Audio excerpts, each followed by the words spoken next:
Amigas y amigos, muy buenas noches. Sean todos bienvenidos a una nueva edición de Economía sin Secretos. El pasado martes 2 de septiembre, los venezolanos estaban a la espera del anuncio de medidas urgentes que requiere el país para superar la grave crisis que estamos padeciendo. Sin embargo, tales anuncios nunca llegaron y el país sigue en la incertidumbre. Este será nuestro tema de hoy y lo estaremos analizando con el doctor Alfredo Rincón, economista, profesor universitario y miembro de la Academia de Ciencias Económicas del Estado Zulia, a quien le damos la más cordial bienvenida. Muchísimas gracias, Alfredo, por haber aceptado nuestra invitación. Alfredo, ¿por qué Maduro no anunció las medidas que requiere el país para superar la grave crisis que estamos padeciendo? Hay enormes contradicciones internas, tanto en el gobierno nacional como en el partido de gobierno, sobre qué es lo que se debe hacer. Hay personas más racionales, más sensatas, que entienden que los años de socialismo, entre comillas, han sido un fracaso económico, donde ha bajado la producción nacional, se ha agredido a los empresarios y en general se ha disparado tanto la inflación como el precio del dólar. La deuda pública ni se diga, se ha multiplicado por 9 la deuda pública total desde el 2006 hasta el 2014. Hay personas que piensan así y entienden que hay que reorientar la economía, pero hay otro sector que piensa, por ejemplo, que prestarle la biblioteca al Estado para que se haga un homenaje a la Asociación de Scouts no se puede, porque la Asociación de Scouts es un agente del imperialismo yanqui. Y eso que parece chiste, es verdad. Y entonces ese tipo de personas de verdad cree que el modelo cubano, que ha fracasado durante más de 50 años, es el paradigma hacia a dónde se debe dirigir la economía y la sociedad venezolana. Entonces, esa contradicción la tiene que resolver el presidente Maduro y no la ha resuelto. Después de tener más de un año y medio, como presidente de la República. Da la impresión que el gobierno prefiere no hacer nada para que nada cambie. Lamentablemente para ellos eso no es posible. La economía nacional viene en un barranco, cada vez estamos peor.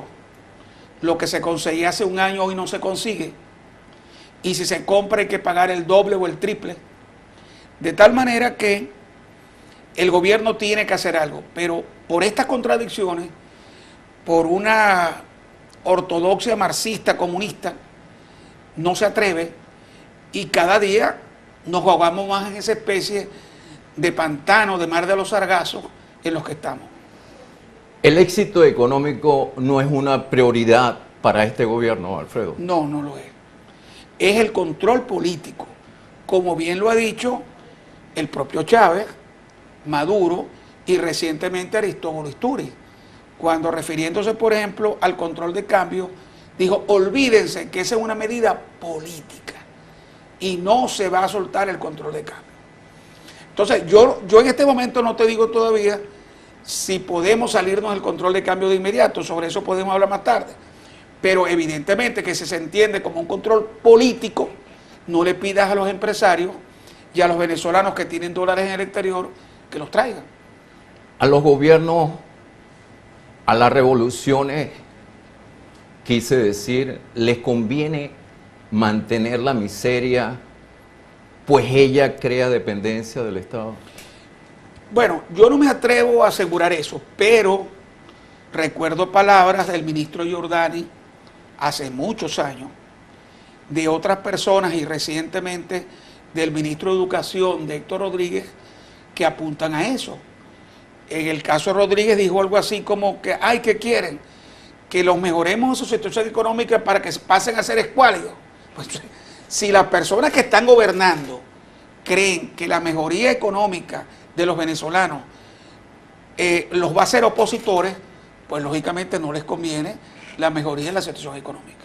Es una irresponsabilidad mantener al país en la incertidumbre. Totalmente, porque estamos en una carrera, tenemos el carro a 120 kilómetros por hora, ya estamos muy cerca del precipicio, si es que ya no caímos en él, y resulta que el señor ni frena ni cambia de dirección, sino que sigue hacia adelante.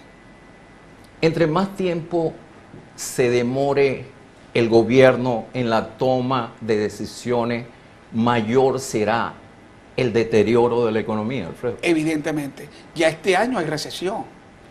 La inflación, sin haber tomado las medidas, ronda el 70% este año. En este momento, los últimos 12 meses, en el 63%. De tal forma que ya estamos en esa situación y el gobierno necesita tomar medidas, no solamente para equilibrar o tratar de equilibrar el déficit fiscal, sino también para poder recibir aportes del Fondo Monetario Internacional que en una primera fase superarían los 7 millardos de dólares y que el Fondo Monetario no se los va a dar sin haber visto las primeras medidas.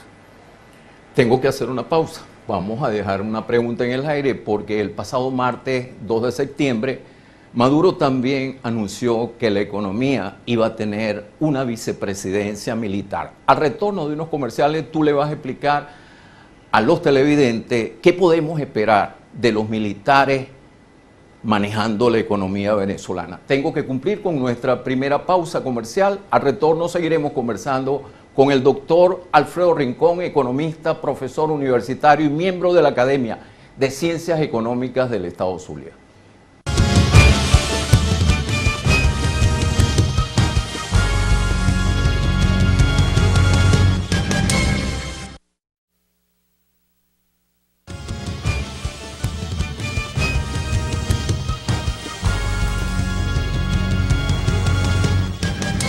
Seguimos conversando con el doctor Alfredo Rincón, economista, profesor universitario y miembro de la Academia de Ciencias Económicas del Estado Zulia. Alfredo, el pasado martes 2 de septiembre, Maduro anunció que la economía tendrá una vicepresidencia militar. Te pregunto, ¿qué podemos esperar de los militares manejando la economía venezolana? Te respondo en dos partes. En cuanto a la vicepresidencia militar, me diera la impresión, aunque lo que soy es economista, que ha sido una exigencia de algunos sectores militares que a pesar de su altísima influencia en el gobierno, quieren que lo estrictamente militar lo manejen totalmente ellos. Eso es algo vicioso, porque recordemos que en la República Civil del 58 al 98, el Senado, la Cámara del Senado, tenía que analizar y aprobar los ascensos militares. Eso fue cambiado en la Constitución de los 29 y entonces el presidente de la República, militar retirado, podía hacer en cualquier momento y sin consulta los ascensos. Diera la impresión que como el actual presidente no es militar, ese vicepresidente militar le va a quitar al presidente Maduro esa potestad. Y entonces algún militar, seguramente de consenso entre los sectores militares de más poder, va a ser el que va a decidir eso, prácticamente ignorando al presidente de la República, o en todo caso consultando con el presidente de la República. En cuanto a la influencia militar, bueno, nunca, ni siquiera en el gobierno militar de Pérez Jiménez, en el gobierno de Gómez, ni en los gobiernos de López Contreras y Medina, ha habido tanta influencia militar como en este. Hago una salvedad. Desde el 9 de enero hasta el 23 de enero de 1958, durante 14 días, a causa de un intento de golpe de Estado por el general Hugo Fernández y de presión militar, Pérez Jiménez accedió a que muchos militares entraran al gabinete. El 33% de los ministros son militares. Así es. Pero no solamente es que son militares, es que muchos de ellos claramente no están capacitados para, bueno, y los civiles tampoco, para desempeñar esos cargos. Te voy a poner un ejemplo del general Marcos Torres. Yo no dudo de su nivel profesional. Puede ser un excelente militar. Puede estar preparado en el área económica. Pero ni la persona que lo nombró, ni él mismo, se han dado cuenta que la ley de instituciones financieras, la superintendencia de instituciones financieras, reporta al ministerio encargado de la economía, en este caso al Ministerio de Finanzas y mucho más al vicepresidente del área económica. Yo no sé si en este momento, pero hasta hace poco tiempo, el general era presidente también del Banco de Venezuela en sus ratos libres. Era presidente del Banco de Venezuela, ministro de Finanzas, tenía otros cargos. Y resulta que me hago yo la pregunta, ¿cómo puede el presidente de un banco, supervisado por la Superintendencia de Instituciones Financieras, ser al mismo tiempo la persona al que el superintendente de Instituciones Financieras le reporta cualquier irregularidad en un banco? Esto es algo evidentemente contradictorio, que me hace pensar que ni el presidente Maduro ni el general se han leído la ley de instituciones financieras, porque si se lo hubieran leído, tendrían que haber llegado a la conclusión de que un presidente de banco no puede ser al mismo tiempo ministro de Finanzas ni vicepresidente del área económica. ¿Y cuál es tu lectura de la salida de Rafael Ramírez de PDVSA y de la vicepresidencia del área económica? Bueno, en cuanto a la vicepresidencia, diera la impresión que es el resultado de que a nivel del partido de gobierno y de parte del gobierno nacional no se quieren tomar todavía las medidas que el propio Ramírez, marxista, recordemos que es primo hermano del Chacal, y sin que eso lo involucre a él penalmente en ninguna... Tienen el mismo apellido. Sí, no, son primos Ramírez. hermanos, son primos hermanos. Y él es marxista, pero sin embargo, él estaba patrocinando el aumento de la gasolina, la simplificación del control de cambio y una serie de medidas, y da la impresión que la salida de él como vicepresidente económico tiene que ser eso.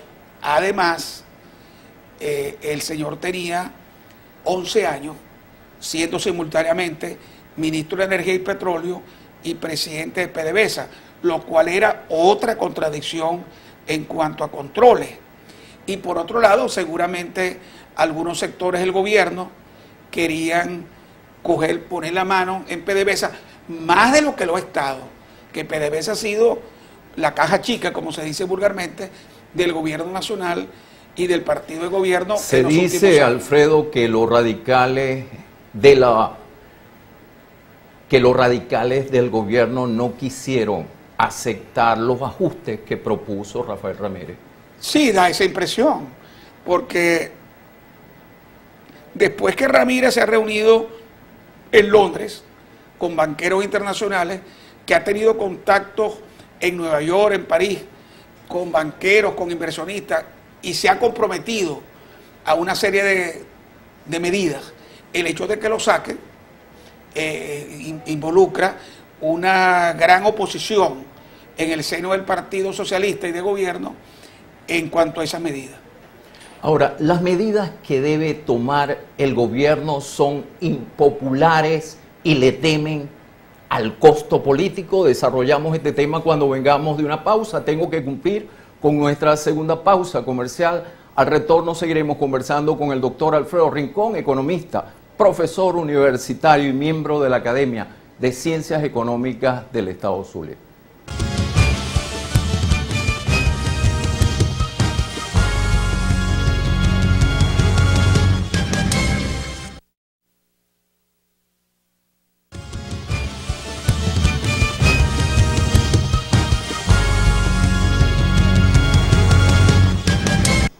Seguimos conversando con el doctor Alfredo Rincón, economista, profesor universitario y miembro de la Academia de Ciencias Económicas del Estado Zulia. Te decía, finalizando el segmento anterior, que las medidas que debe tomar el gobierno son impopulares y le temen al costo político?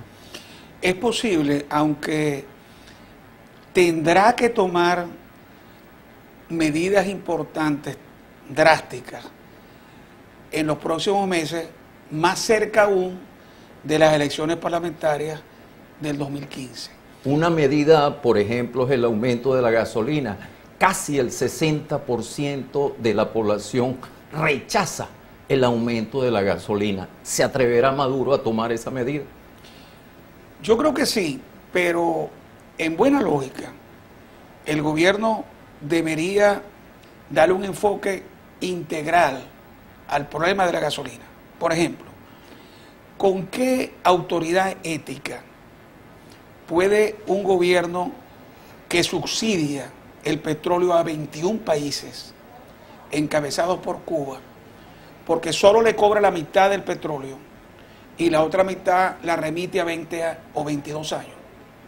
¿Con qué autoridad ética ese subsidio que cuesta miles y miles de millones de dólares al país lo va a mantener y al mismo tiempo nos va a aumentar el precio de la gasolina a los venezolanos? Yo estoy convencido hace muchos años que la gasolina ha debido aumentarse, pero lógicamente no puede haber luz en la calle y oscuridad en la casa. El gobierno debería anunciar la suspensión de esas ventas a crédito a 21 países, comenzando por Cuba, 250, 300 mil barriles diarios, miles de millones de dólares al año, y paralelamente aumentar la gasolina. Por otro lado, tenemos el modelo iraní, que está puesto allá hace cerca de 3 años y que incrementó sustancialmente la gasolina, pero al mismo tiempo compensa económicamente mensualmente a cada iraní en cuentas bancarias para que puedan afrontar el incremento del costo en transporte público y privado, por lo menos a las clases medias y bajas. No hablemos de la persona que tenga 6 carros en su casa, pues que pague muchísimo más de litro de gasolina, pero tú no le puedes pedir a un señor o a una señora que trabaja o que estudia y que tiene que gastar diariamente hoy 40 o 50 bolívares por puesto o en bus, que pague el doble o el triple, porque va a aumentar el precio del transporte público sin un depósito bancario mensual o aumentos de sueldo que deberían venir. Aumentos de sueldo, por cierto, consensuados con el sector empresarial, con sectores gremiales, y de tal manera que no sean medidas tomadas como un úcase, como un decreto por el gobierno arbitrariamente, sino consultadas. Y en el caso de los depósitos bancarios, con muchos controles para evitar lo que ha ocurrido aquí, donde hay miles y miles de personas que nunca han vivido en Venezuela, a lo sumo vinieron una vez y tienen cédula venezolana, como los hay, por ejemplo, en Colombia y en otros países. Volviendo al tema de la salida de Ramírez, ¿en qué condiciones deja Ramírez a PDVSA? Bueno, yo estuve en desacuerdo con el paro petrolero a finales del 2002 y enero del 2003, a pesar de ser de oposición. Y por eso no le doy toda la responsabilidad a la PDVSA de los últimos años de esos despidos. Hubo despidos injustificados, sin duda alguna. Personas que estaban de permiso prehiponatal, de vacaciones, y sencillamente los votaron por desorden, por cobrarles cualquier cosa, etc. Pero sin duda alguna PDVSA, de aquella PDVSA tecnificada, que tenía problemas, que tenía defectos, pero que funcionaba básicamente como empresa, a una empresa politizada con 115.000 trabajadores. También endeudada. Súper endeudada, que hace muchas cosas y ha dejado ha bajado la producción de petróleo. Es decir, una PDVSA política, mal manejada. De eso tiene parte de su culpa, lógicamente, el presidente Ramírez, así como la tuvo Chávez, que fue el que le dio básicamente esa orientación. La economía se mueve en base a las expectativas. ¿Qué lectura le dieron los mercados y los inversionistas a la salida de Ramírez de la vicepresidencia del área económica? Bueno, inmediatamente bajó la cotización de los bonos venezolanos, aunque se han recuperado un poco en los últimos días por las reiteradas afirmaciones de funcionarios del gobierno, inclusive el presidente Maduro, de que no va a dejar de pagar la deuda externa. Entonces eso ha servido para que los bonos que bajaron con la salida de Ramírez vuelvan a subir, porque bueno, al fin y al cabo lo que más le interesa al tenedor de venezolanos, al tener de bonos venezolanos o de PDVSA es cobrar. O sea, los cambios ministeriales del pasado martes 2 de septiembre repercutieron negativamente en la deuda venezolana. Así es. Los primeros días. Ahora se han estado recuperando un poco. Es que hay dudas. Se ve desde la calle. Yo estuve hablando hace unos días con una persona que vive en el extranjero, no es venezolana, y que una empresa mediana, pero que tiene bonos venezolanos en cartera. Y me comentaba que los bancos a los que él accede, además de las páginas web y de las publicaciones que uno ve por internet, uno ve muchísimas críticas a un gobierno contradictorio, marxista, que sigue viendo en Cuba el mar de la felicidad, etcétera. En los primeros días del mes de octubre, Maduro deberá afrontar el pago de 7.000 millones de dólares por concepto de servicio de deuda. Con esta escasez de divisas que tenemos, ¿tú crees que pagará Venezuela? Bueno, en este momento el gobierno venezolano solo dispone en efectivo de poco más de 2.000 millones de dólares. De tal manera que para poder cumplir con los 7.000 y tantos millones de dólares de vencimiento de deuda en octubre, tendría que tomar varias medidas. O vende oro, en cuyo caso le van a exigir el previo traslado del oro a algunos bancos del extranjero, o consigue un tramo, el primer tramo de aporte del Fondo Monetario Internacional, que se lo está condicionando a una serie de medidas, o tendrá que tomar de emergencia algunos préstamos chinos y rusos que ya han mostrado reticencia a hacerlo en el actual estado de cosas, porque no nos olvidemos que China y Rusia fueron países comunistas, pero que están hoy en su economía y en su política muy lejos del comunismo.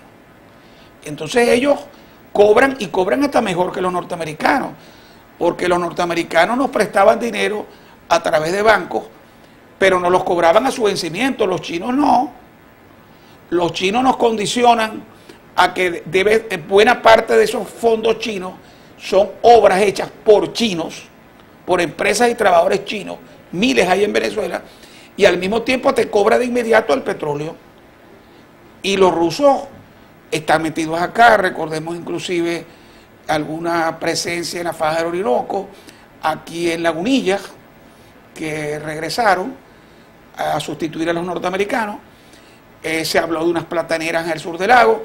Es decir, ellos cobran igual o mejor que los norteamericanos. Nuevamente tengo que hacer una pausa y al retorno me gustaría conocer tu opinión con relación a la venta de Citgo por parte de PDVSA, que ya es oficial.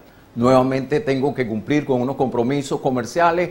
Al retorno seguiremos conversando con el doctor Alfredo Rincón, economista, profesor universitario y miembro de la Academia de Ciencias Económicas del Estado Zulia.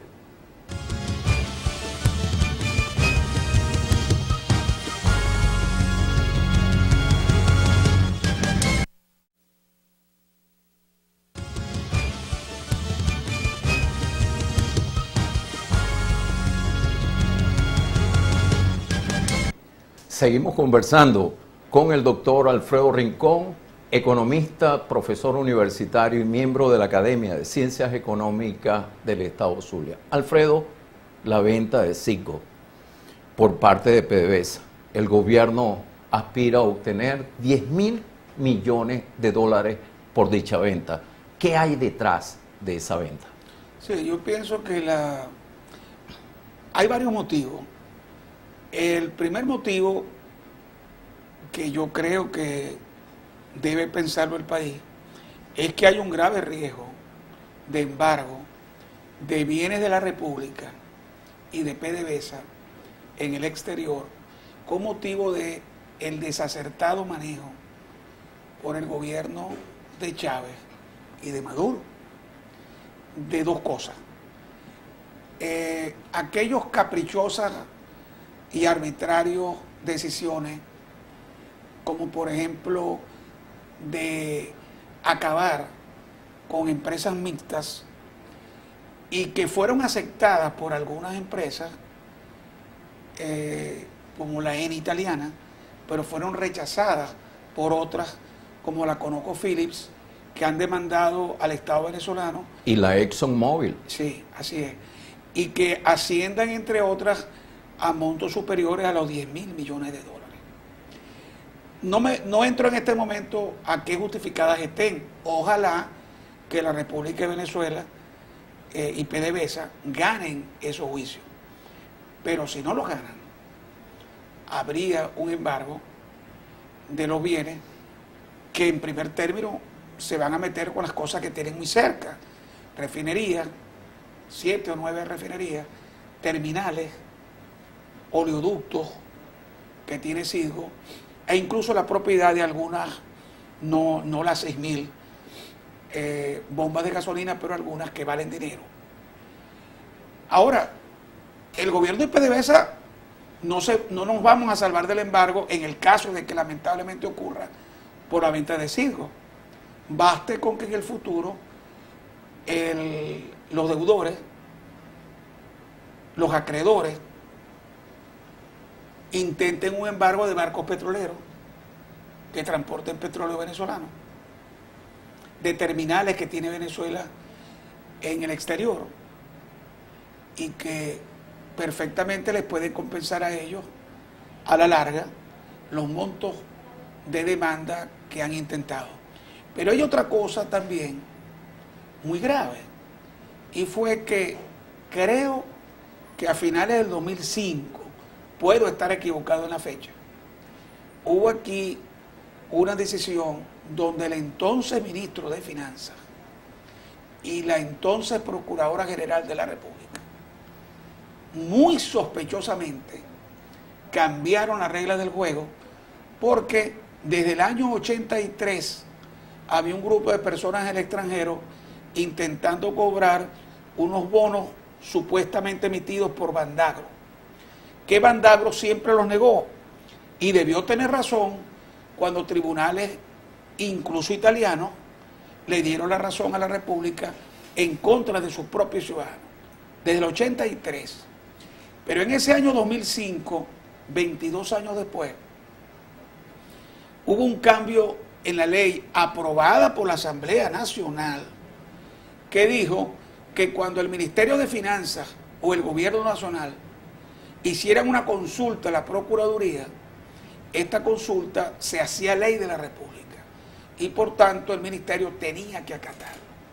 Pocos días después, el ministro de Finanzas, creo que era Nóbrega, no estoy seguro, pero el entonces ministro de Finanzas pasa la consulta a la Procuraduría General de la República sobre unos bonos de Bandagro. Y la Procuraduría, que siempre se tarda meses y años en dar opinión, en 2 días dio la opinión de que esos bonos eran legítimos.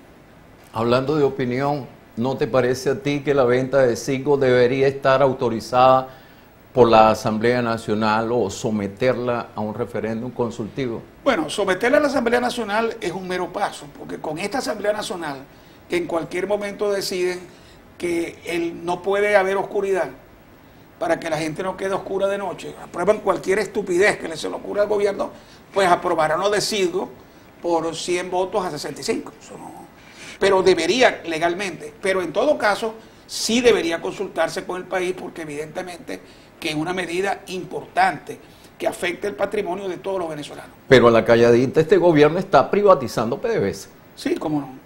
Porque previo a la venta de Citgo también ha vendido unas cuantas refinerías en el exterior. Así es, así es.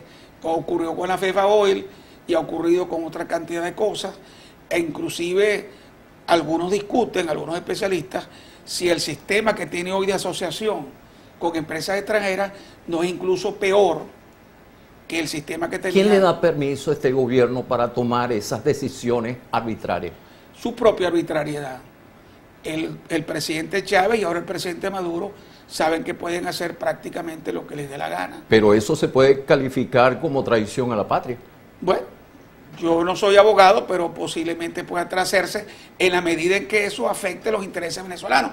Pero es que ya que me hablas de traición a la patria y saliéndome un minuto del tema de economía, no te olvides, por ejemplo, que los argumentos que tuvo Venezuela durante años en su diatriba con Guyana y que obligó a Guyana en varios casos a cancelar concesiones petrolíferas y mineras en el área en reclamación, casi se vinieron abajo cuando el gobierno, el presidente Chávez abiertamente, públicamente, anunció que esa reclamación venezolana había sido producto de la presión norteamericana y que él consideraba que eso no se justificaba.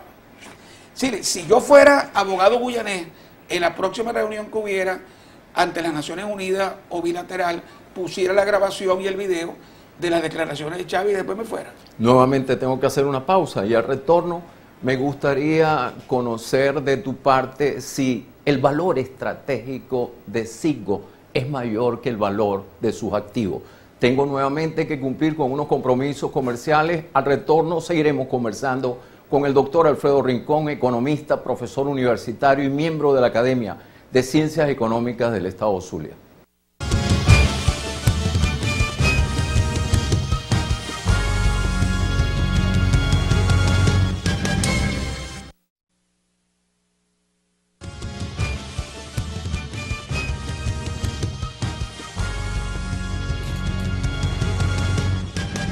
Seguimos conversando con el doctor Alfredo Rincón, economista, profesor universitario y miembro de la Academia de Ciencias Económicas del Estado Zulia. Alfredo, ¿el valor estratégico de Citgo es mayor que el valor de sus activos? Bueno, digamos que se suma al valor de sus activos. La Academia de Ciencias Económicas del Estado Zulia acaba de sacar un documento, uno más, porque nosotros hemos estado todos los años, sacamos documentos que están a la orden. Si me dirigen a mi correo electrónico, yo con muchísimo gusto se lo envío a las personas que me lo pidan, donde se analiza no solamente la economía nacional, sino particularmente el caso de Citgo. No hay un consenso total, pero efectivamente se habla del valor estratégico, porque es la presencia de 9 refinerías, de instalaciones, de 6.000 bombas, de las cuales algunas son propiedad de Citgo, que han debido utilizarse. Lamentablemente no se ha hecho, no solamente para promocionar productos venezolanos, sino también petroleros, sino también productos como café, como chocolates y muchas otras cosas que han podido, así como se ven aquí en las estaciones en algunas estaciones de servicio que tienen oportunidades, así ha podido hacerse. Lamentablemente, como no conseguimos café venezolano en Venezuela, menos se va a conseguir o lo vamos a poder exportar para Estados Unidos, pero ha podido ser una oportunidad.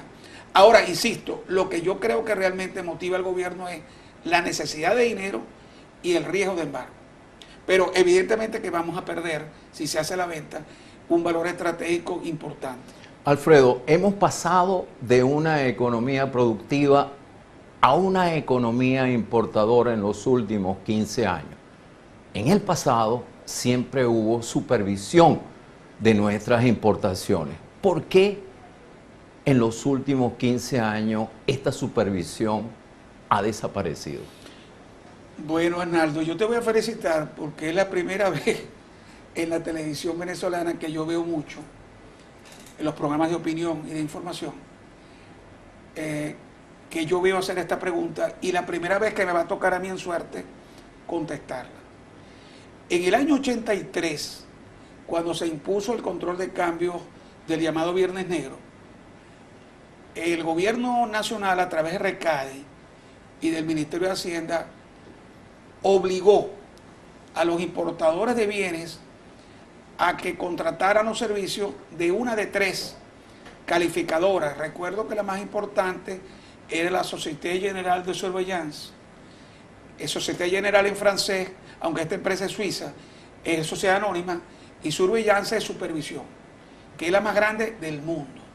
Bureau Veritas y la tercera, que no recuerdo el nombre, que en Buenos Aires, en Sao Paulo, en Nueva York, o en cualquier puerto del mundo donde se fuera a enviar mercancía a Venezuela, verificaban que la calidad, cantidad y precios al que se estaba facturando correspondiera a la mercancía que se estaba despachando.